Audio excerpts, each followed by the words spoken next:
ये देखा कि किस तरह से पीएनआईडी में रिप्रेजेंटेशन होता है और एक्चुअल में उसका क्या असेंबली उसमें लगती है। And there are 4 types of instrument, pressure instrument, temperature instrument, flow instrument and level instrument. ठीक है। ठीक है सर। अच्छा, और कौन कौन सी चीजें होती हैं जो इंस्ट्रूमेंट के स्कोप में आती हैं?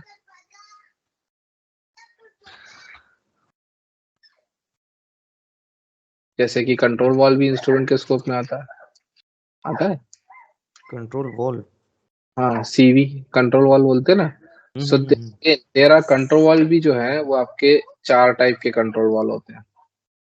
जी कंट्रोल वॉल्व, ठीक है। तो एक होता है आपका pressure control valve, pressure CV बोलते हैं, जिसको हम लोग डिनोट करते हैं पीसीवी। ओके फिर एक होता है आपका लेवल कंट्रोल वॉल्व, ठीक है। लेवल कंट्रोल को बोलते हैं हम LCV, okay LCV level control right. Valve. उसके ओके बाद सर। आपका आता है टेम्परेचर कंट्रोल वॉल्व, जिसको हम लोग बोलते हैं टीसीवी, ठीक है। और एक होता है आपका फ्लो कंट्रोल वॉल्व, जिसको बोलते हैं एफसीवी, ठीक है। और भी कंट्रोल वॉल्व होते हैं आपके, सेफ्टी कंट्रोल वॉल्व होता है आपका, ठीक है। और आपका इमरजेंसी शटडाउन वॉल्व होता है, राइट। सो डिपेंड, जहां पे भी फ्लो को कंट्रोल किया जाए, है ना, आउटसाइड बैठकर, वो सब इंस्ट्रूमेंट के स्कोप में चला जाता है।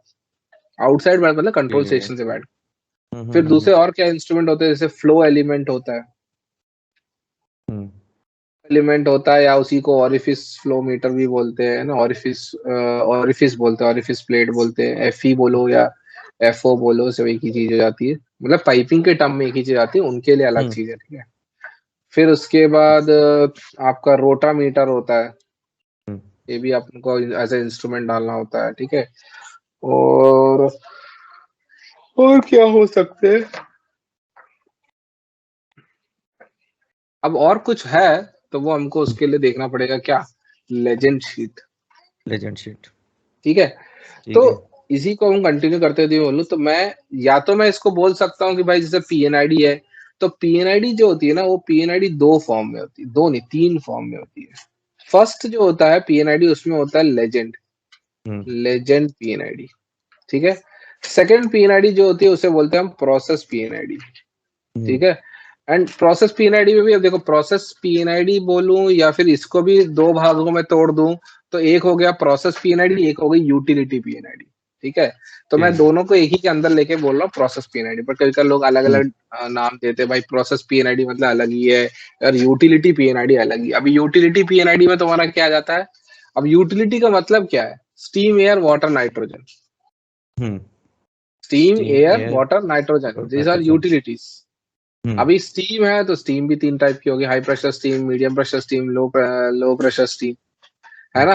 पानी है तो पानी 50 तरीके का पानी होता है, demineralise water, raw water, salt water, sweet water, जो भी वाटर हो, डिपेंड अपॉन द यूसेज, तो पानी भी अलग हो गया, कोल्ड वाटर हो गया, ठीक है। तो ये सब हो गया। अब एयर है तो एयर में भी आपके अलग है, इंस्ट्रूमेंट एयर है, प्लांट इंस्ट्रूमेंट एयर है, प्लांट एयर है, सब कुछ अलग अलग है, ठीक है। Miss the books, give me the books, put your books in that.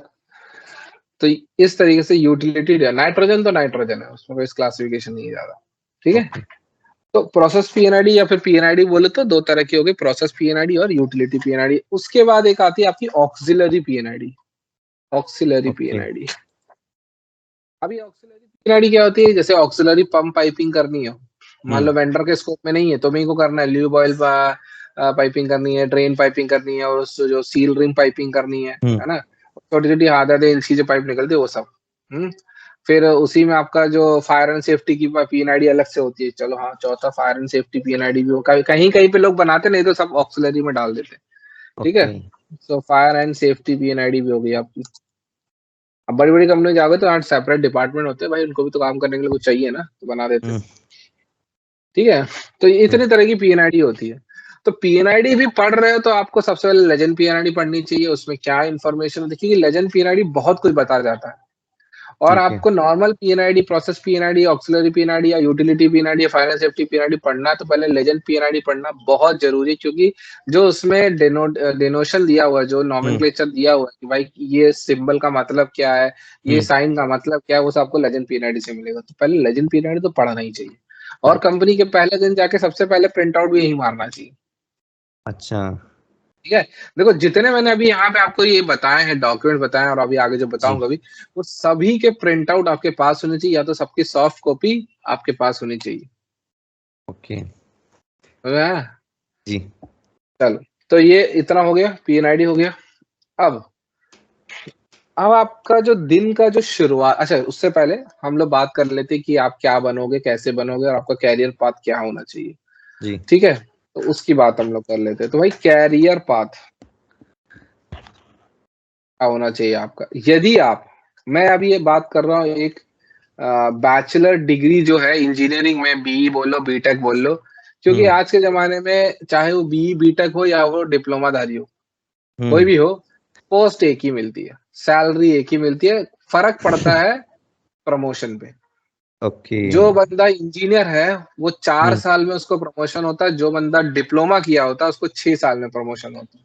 Okay जो जो बंदा डिप्लोमा, मतलब मैं रिक्वेस्ट करता हूँ सभी लोगों से कि जितने भी लोग डिप्लोमा किए ना, कि गो फॉर इंजीनियरिंग।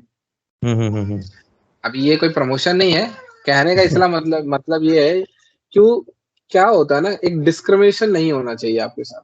सही और वो है डिस्क्रिमिनेशन नहीं चाहते हो तो गो हम्म फॉर, अरे कहीं से भी कर लो, लेकिन कहीं से भी कर लो ऐसे, मतलब कहीं से कहने का मतलब ओपन यूनिवर्सिटी से मत करना, क्योंकि उसकी वैल्यू नहीं है। ठीक है, बहुत ओके सारे इंस्टीट्यूशन ऐसे हैं जो आपको, आप कॉलेज नहीं आओ लेकिन एग्जाम आके दे दो, वैसा से फंडा किया। Hmm go for regular degree, open right exam के थ्रू जाओगे तो कोई वैल्यू नहीं है। ठीक है, so career path B BTech यदि आप हो तो first thing that you will get into this field, यदि आप कॉलेज से प्लेस नहीं होते हो उसकी बात कर रहा हूँ, कॉलेज से प्लेस होते हो तो आप बनते हो पाइपिंग इंजीनियर। बट 90% केस में बच्चे कॉलेज से प्लेस नहीं होते इस कंपनीज में, क्योंकि ये कंपनीज भी बहुत ही सिलेक्टेड कॉलेजेस में जाती हैं और वहां से सिलेक्टेड लोगों को ही उठा के लाती हैं। राइट ठीक है, तो हम बात कर रहे हैं जो बच्चे कॉलेज खत्म कर चुके हैं, इस फील्ड में कहीं से सुना है और इस फील्ड में आना चाहते हैं, उनके लिए क्या रास्ता है उसकी बात कर रहे हैं। The first post that you will land, that is your piping designer. Piping designer बनते हो, उसके बाद आफ्टर पाइपिंग डिजाइनर में काम करने 3 से 4 साल यदि आप काम करते हो, उसके आप बन जाते हो senior piping designer. Senior piping designer post जो है ना, यदि बड़ी कंपनी है तो होता है ऐसा, piping designer, senior piping designer. छोटी अच्छा कंपनी है तो भैया वहां तो सब माई बाप तुम ही हो। ठीक है, तो वहां कोई सीनियर जूनियर वाला फंडा ही नहीं है, पैसा उतना ही देना, काम तुमसे सब कुछ कराना। तो सीनियर पाइपिंग डिजाइनर, यहाँ पे आप रहते हो 2 साल आप यहाँ पे जॉब करेंगे, then you will promote to piping engineer. Engineer जो तुम कॉलेज से डायरेक्ट प्लेस होते तो पाइपिंग इंजीनियर बनते, कोई 3D सीखने की जरूरत नहीं, टेक्निकल नॉलेज ही लेते तो काफी था। ओके ठीक है, मींस पाइपिंग इंजीनियर बनने के लिए आपके पास टेक्निकल बहुत स्ट्रांग चाहिए चाहिए, नो डाउट। ठीक है, पाइपिंग इंजीनियर बनते हैं, इसके बाद आप बन जाते सीनियर पाइपिंग इंजीनियर, उसके बाद आप बन जाते मैनेजर। ठीक है, मैनेजर, अब यहाँ देखो, सीनियर पाइपिंग इंजीनियर बनने के बाद या तो तुम बन जाओ मैनेजर, पीएमसी एमसी का सर्टिफिकेट कर लो, प्रोजेक्ट मैनेजमेंट कंसल्टेंट का सर्टिफिकेट कर लो, और you will move on to the manager post. Manager नहीं बनना है तो सीनियर पाइपिंग इंजीनियर के बाद अब आपको इंटरेस्ट ज्यादा कि भाई मेरे को किसी और डिसिप्लिन में, या मेरे को डिसिप्लिन मतलब किसी और अपने ही फील्ड में किसी दूसरे डिपार्टमेंट में जाना, तो you can try stress, right और you can try material. Right, या तो आप कर लो स्ट्रेस इंजीनियरिंग, या तो आप चले जाओ मटेरियल में, पाइपिंग मटेरियल इंजीनियर बन जाओ, पाइपिंग स्ट्रेस इंजीनियर बन जाओ। पाइपिंग स्ट्रेस इंजीनियर बन जाओगे तो सिर्फ अब यहाँ पे तुम बनते हो पाइपिंग इंजीनियर, यहाँ पे you have to survive for 3 to 4 years again, then you will become senior piping engineer, then here also you have to survive for 3 to 4 years।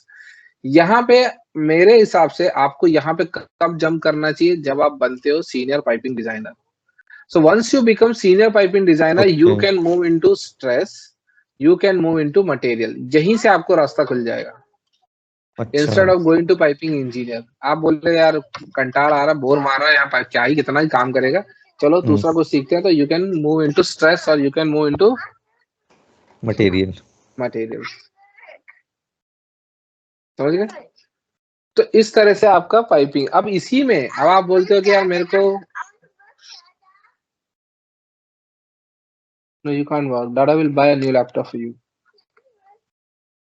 Please, that's office laptop, you can work, it's not working, see it's not working, yeah that's for you, come sit here. Hmm. See it's not working. So piping designer बन जाओ, senior piping designer बन जाओ, उसके बाद या तो आप stress material engineer बन जाओ, या तो सॉरी स्ट्रेस इंजीनियर बन जाओ, या तो मटेरियल मटेरियल। इंजीनियर बन जाओ, या फिर you can switch into software field, that is your admin, admin. Right. जो मैंने किया है। जी सर। तो अभी क्या है ना, अभी एडमिन बन जाते हो, तो मैंने एडमिन में क्यों गया मैं, हम्म। क्योंकि देखो इस फील्ड में ना, हम्म। इस फील्ड में आगे चल के आपको डाइवर्सिफिकेशन नहीं मिलेगा। आप या तो सीनियर पाइपिंग इंजीनियर, या फिर ज्यादा से ज्यादा क्या हो, लीड इंजीनियर बन के रिटायर हो जाओगे। सीनियर पाइपिंग इंजीनियर बोल लो, लीड बोल लो, एक ही बात है। हम्म। ठीक है, यहाँ ओके। हमें लीड, हर कंपनी में अलग अलग नामकरण है। लीड इन पाइपिंग इंजीनियर के आपके 16-17 साल निकल गए, आप हो जाओगे हम्म। बुड्ढे। ठीक है ना? हम्म। देखो एक चीज याद रखना, जैसे जैसे आपका एक्सपीरियंस बढ़ेगा, जी। वैसे वैसे आपको जॉब मिलने के चांसेस क्या होंगे, कम हो जाएंगे। बात ओहो। समझ में आई? हाँ। जहां पे फिक्स। अब अभी आप यही चीज को आप देखोगे, यदि आप पाइपिंग डिजाइनर हो, है ना, हम्म। आप पाइपिंग डिजाइनर हो और आपको 8 साल का एक्सपीरियंस है, you are still piping design engineer, तो nobody hmm. Will pick you. Okay. ठीक है? सो इंडिया में क्या होता है, इंडिया में यदि मैं बात करूं, तो आप यदि पाइपिंग डिजाइनर हो भाई, 3 साल काम करो किसी एक कंपनी में, और इमीडिएटली स्विच इट, अच्छा। And get a senior post. समझ में आया? गेट अ ठीक सीनियर है। पोस्ट। हम्म। तो पोस्ट के साथ साथ आपको बदलना जरूरी है, और सर कंपनी के साथ आपको पोस्ट भी बदलना है। Hmm. Okay. No type type.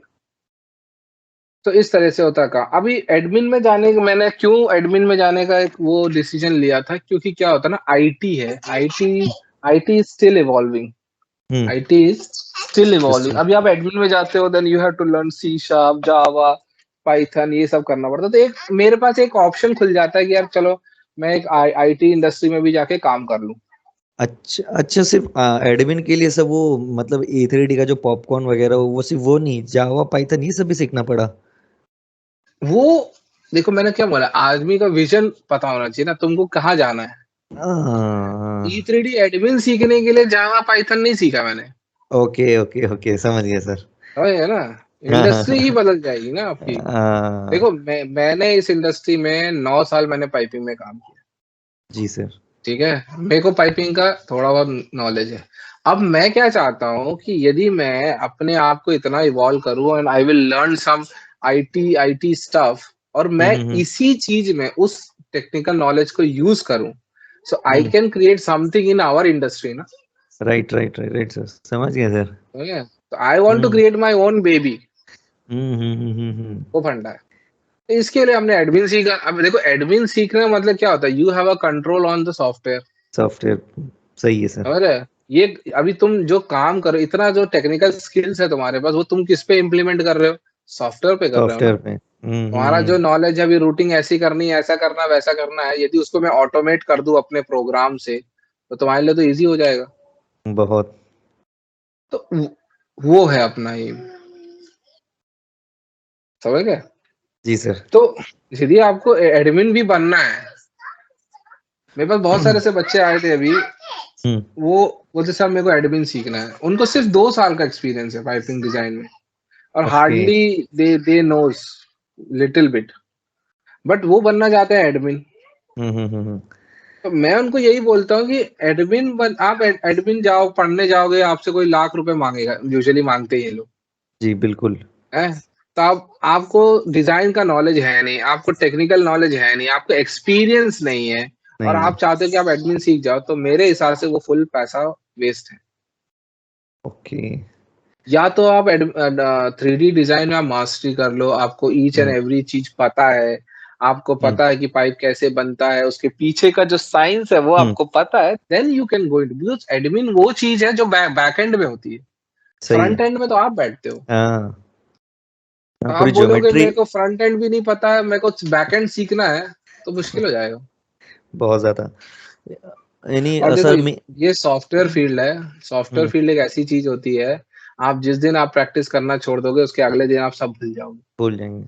सही है सर। और क्योंकि हम जब पढ़ते थे तो हम 8-8 घंटा प्रैक्टिस करते थे, क्योंकि उस टाइम में नौकरी नहीं थी, और पिताजी ये बोले थे बेटा घर नौकरी लेके ही आना, ठीक है। 10,000 रुपए थे, 10,000 रुपए लेके निकले थे, पूरा हम्म। इंडिया भ्रमण किया था, लेकिन नौकरी नहीं मिली थी, राइट। आ, तो ये चीज में आप जब तक hard work in the sense hmm. Practice, यार ये सॉफ्टवेयर नहीं हम्म। करोगे ना अगले दिन भूल जाओगे, हम्म। मैं खुद भूल जाता हूँ, हाँ सर, मैं मैंने खुद भूल देखा है। जाता हूँ। ये इट्स अ ह्यूमन टेंडेंसी है, सॉफ्टवेयर चीज हम्म। ही ऐसी है। हम्म। खैर ठीक है, कैरियर पाथ पे आए। सो आपको मैंने समझाया कि आप पाइपिंग डिजाइनर बन सकते हो, सीनियर पाइपिंग डिजाइनर बन सकते हो, piping engineer, lead, stress, material, admin, सब आपका खुल जाएगा यहाँ से। मतलब सीनियर 6 बनने के साल बाद। काम करो, दबा के काम करो, उसके बाद कहीं भी जाओ, हम्म। समझ गए। अब इसके बाद आप यदि पाइपिंग डिजाइन इंजीनियर के बाद if you do the PMC course, hmm. Project management consult course, हाँ। So you can become a project engineer. Right. बस यहाँ पे मैं सजेशन ये नहीं दूंगा कि आप सीनियर पाइपिंग डिजाइनर बन के PMC में, नहीं। आपको हम्म। सीनियर सॉरी प्रोजेक्ट इंजीनियर यदि आपको बनना है तो बनिए पाइपिंग इंजीनियर के बाद। क्यों? ओके। पाइपिंग इंजीनियर बनने से देखो क्या होता है, अब छोटी कंपनी या फिर बड़ी कंपनी, दोनों में से फर्क है काम करने का, दोनों का काम करने का स्टाइल है। छोटी कंपनी में यदि आप पाइपिंग इंजीनियर बनते हो ना, तो आप हम्म। फोटोकॉपी मशीन में प्रिंट निकालने से लेके वेंडर हम्म। रिव्यू तक भी करते हो। बड़ी कंपनी में ऐसा नहीं होता है, ठीक है। हम्म। बड़ी कंपनी में क्या होता है, जाने से क्या हो जाता है, आप हो जाते हो टास्क स्पेसिफिक इंजीनियर। भाई राइट। इसी एरिया के, इसी सेक्शन के, इसी प्रोसेस सिस्टम के इंजीनियर हो आप। हम्म। अरे अब तो इवॉल्व करने का टाइम ना नहीं मिलता है। तो सजेशन हमेशा यही होता है मेरा बच्चों को कि भाई छोटी कंपनी को टारगेट करो, रगड़ के हम्म। मेहनत करो, रगड़ के काम करो, भला ही 4 पैसा कम मिलेगा, और उसके बाद हम्म। निकलो बड़ी कंपनी के पीछे। वहां पे तुमको जो है, देखो बड़ी कंपनी में तुम बनाते हो क्या, बड़ी कंपनी में तुम क्या सीखते हो, बड़ी कंपनी में तुम सीखते हो लीडरशिप स्किल, बड़ी कंपनी में तुम सीखते हो कम्युनिकेशन स्किल्स, ठीक है। हम्म। बड़ी कंपनी में तुम बनाते हो पैसा। छोटी कंपनी राइट। में तुम क्या सीखते हो, छोटी कंपनी में सीखते हो कि कम पैसे में काम काम। कैसे करना। हम्म। छोटी कंपनी में तुम ये सीखते हो कि नींद उड़ाकर काम कैसे करना है। छोटी सही कंपनी में है। तुम ये सीखते हो कि स्ट्रेस में काम कैसे करना है। Right sir. अभी स्ट्रेस में काम का स्ट्रेस होता है, सीनियर का स्ट्रेस होता है, कलीग का स्ट्रेस होता है। कलीग का स्ट्रेस कैसे होता है भाई, देखो कॉर्पोरेट सेक्टर में नेवर ट्रस्ट योर कलीग्स, ये थोड़ा हार्श वर्ड है, बट ये ओके। फैक्ट है। ये आपको सरवाइव करना है ना, देखो सब वहां सरवाइव करने हैं। कल को हम्म। किसी के भी उस पे तलवार लटकेगी ना, हम्म। तो सब पहले अपनी ही बचाएंगे, हाँ। गर्दन नहीं कुछ और। तो वो ये चीज हमेशा था, मैं किसी का बुरा करने नहीं बोल रहा हूँ, बट जी जी। देखो एरोप्लेन में हम लोग जब जाते हैं, जब जब इमरजेंसी होती है, इवैक्यूएशन होता है, तो क्या बोलते हैं, सबसे पहले हाँ अपना मास्क लगाएं फिर दूसरों का लगाएं। बिल्कुल। तो ये फंडा कोऑपरेट में भी यही है भाई, सबसे पहले अपना बचाएं तो फिर बाद में दूसरों का देखें। सही है सर। ना, इससे किसी का बुरा करने की जरूरत नहीं है हम्म। आपको। देखो बुरा कर, आप अपना अपने पे ध्यान दो, अपने स्किल्स बस। पे ध्यान दो, अपने स्किल्स पे ध्यान दो, अपने वर्क पे ध्यान दो, जो काम दिया है उसको टाइम पे खत्म करो, और जितना हो सकता है कोशिश करो कि अपने कंपनी से सीखने की कोशिश करो। हम्म। दो तरह की कंपनी होती है, एक कंपनी होती है जो आपको सैलरी देती है, ठीक है, अच्छी हम्म। सैलरी देती है लेकिन कुछ सिखाती नहीं है। एक कंपनी होती है जो आपको कुछ सैलरी नहीं देती लेकिन सिखाती बहुत कुछ है। तो ऐसी राइट। कंपनी पूछो जहां पे इन दोनों का बैलेंस है, और उस कंपनी में हमेशा स्टे करो, जो आपको डिसेंट, देखो ओवर नहीं, decent amount of salary with hmm. Improved skill knowledge दे रही हम्म। हो। वहां पे आप रिटायर भी हो जाओगे ना, तो भाई आपका कॉर्पोरेट जीवन धन्य है। बाकी जो 2 ओके। कंपनी वहां चले गए जहां पे पैसा नहीं मिल रहा है, बोल रहे हाँ ये काम भी कर लो वो काम भी कर लो, मेंटल स्ट्रेस बढ़ जाएगा, जेब में राइट। पैसा भी नहीं है, काम भी मर मर के कर रहे हो, पागल हो जाओगे, आंखों के नीचे डार्क सर्कल आ जाएगा। दूसरी कंपनी है जहां पैसा पेल के दे रहे हैं, कोई काम करने नहीं दे रहे तुमको, कुछ सीखने को नहीं मिला, बैठे बैठे जंग लग जाएगी, कल को तुम बोलोगे कि यार। अब देखो वहां पे प्रॉब्लम क्या होता है कि तुम मान लो 4 साल वहां रुक गए, बहुत हम्म। पैसा दे रहे हो, मेरे दोस्त से तो मेरे को तो 1.5 गुना ज्यादा ही पैसा मिलता है, कोई काम भी नहीं, मजे ही मजे है ना। मेरा एक हम्म। फ्रेंड है, वो ऐसी है यहाँ पे, ठीक है, उसको बहुत पैसा है, उसको तो मेरे से भी ज्यादा सैलरी है, लेकिन उसको कोई काम नहीं है, उसको 3 साल हो गए, 3 साल से कोई काम नहीं कर, खाली एक्सेल में 2-3 काम आता है। वो लड़के को उसको जंग लग गई है, मालूम है, उसको जंग अब ओ। वो मार्केट में जा रहा है, उसको जॉब हम्म। नहीं मिल रही है। क्यों हम्म। नहीं मिल रही? क्योंकि तुम्हारे सीवी पे तुमने लिखा ही ये रखा है लिख। कि भाई मैं 3 साल से एक्सेल में ये मोटा मोटा काम ही कर रहा हूँ। हाँ हाँ उसका हाँ पोस्ट हाँ। Senior instrumentation engineer, but he is doing very basic job का, बेसिक काम कर रहा है, तो अब हाँ। मार्केट में उसको जॉब ही नहीं मिल रही, क्योंकि तुमको लग गई है जंग। हम्म। ऐसा तो तुमको कंपनी ने खूब दिया, तुमको सीखने कुछ है ही नहीं, अब क्या सीखोगे तुम एक्सेल में, क्या सीखोगे? तो यूट्यूब पे मिल जाएगा, कंपनी थोड़ी तुमको बोलेगी जाओ ट्रेनिंग लो एक्सेल से, और ट्रेनिंग भी फ्री में दे रही हो तो। लेकिन आ, करे क्या? तो ये हर चीज हमेशा ध्यान रखो, चॉइस ऑफ कंपनी भी मैटर करता है, हम्म। समझे? और हर कंपनी में भाई, किसी भी कंपनी में रहो 2 साल रहो, 3 3 साल तो मैक्स हो गया भाई, उससे ऊपर तो किसी कंपनी में टिकना नहीं। किसी ने कहा था, never love your company, love your job work. Okay. Company से राइट प्यार राइट। नहीं करने का, काम से प्यार करने का। सही है जब सर। काम से प्यार करोगे तो पैसा भरपूर आएगा, और इस फील्ड में पैसा बहुत है भाई, अनगिनत हम्म। पैसा है, बहुत पैसा कमाए, ठीक है। हाँ, नो नो डाउट, बहुत पैसा लोगों ने कमाया जो इस फील्ड में शुरू से हम्म। क्या बोलना चाहिए, खुदा की रहमत से जो घुस गए ना, हाँ तो हाँ भाई हाँ। बहुत, मुंबई में बहुत फ्लैट है लोगों के पास, अरे बाप रे। समझ गए? हम लोग तो हम लोग हम अभी लोग ही बहुत लेट हो गए। लेट नहीं हुए तुम लोग क्या आता था, तेल खत्म हो गया है, हाँ, ये बात तो सही बोले जो सर। लेट नहीं हुए हो, तुम लोग क्या आता था, तेल खत्म हो गया है, पहले तेल बहुत था, तेल सब निकाल लिया गया है, तो अब तेल नहीं बचा है। देखो अभी क्या हो रहा है ना, अभी मार्केट में भी सिनेरियो ऐसा है कि ऑयल इंडस्ट्रीज जो है ना वो डिप्लीट हो रही है, क्योंकि ऑयल बहुत कम बचा है, ऐसा भी नहीं हम्म। कम नहीं था। अरे रिटायर होने तक तो तब तक ऑयल इंडस्ट्री चलने वाली, 50-60 साल और अभी ऑयल इंडस्ट्री है। बट हाँ, हम्म। उसके बाद जो है ना, एक एक इवोल्यूशन अभी चल रहा है, देखो इवोल्यूशन में भी हाँ। टाइम, हाइड्रोजन आ रहा है, हाइड्रोजन। फिर अभी कार्बन कैप्चरिंग चल रही है, कि भाई जहाँ पूरे हम्म। जितना भी कार्बन निकल रहा है वो सबको कैप्चर करना है ना। पोल्यूशन हम्म। जो हो रहे हैं, एरोप्लेन से कार्बन होता है, प्लास्टिक बनता है तो कार्बन होता है, गाड़ी चलती है तो कार्बन निकलता है, सब जगह सही से है। कार्बन निकलता है, ठीक है, तुम हवा छोड़ते हो पीछे से वो भी कार्बन ही है। तो वो सब कार्बन कैप्चर किया जा रहा है, ठीक है, तो काफी कार्बन कैप्चर का मार्केट है, हाइड्रोजन जनरेशन का मार्केट है, हाइड्रोजन हाइड्रोजन फ्यूल का मार्केट है। अभी जितनी भी ऑयल एंड गैस रिफाइनरीज होती है सब जगह हाइड्रोजन जनरेशन यूनिट है, बिल्कुल। वो भी फ्यूल ही है ना। हाइड्रोजन बनने वाली कार आ गई, तो ऐसा नहीं है कि हमारा काम खत्म हो जाएगा, हम खाली तेल को ही पाइप से नहीं भेजते हैं, बिल्कुल। हम बहुत सारी चीजों को पाइप से भेजते हैं। पैसा बेचते हैं। तो जहां जहां पाइप है वहां वहां है भाई। तो जैसे बच्चे ये पूछते सर 10 साल बाद इसका फ्यूचर है कि नहीं, 10 साल तक है कि हम्म। नहीं?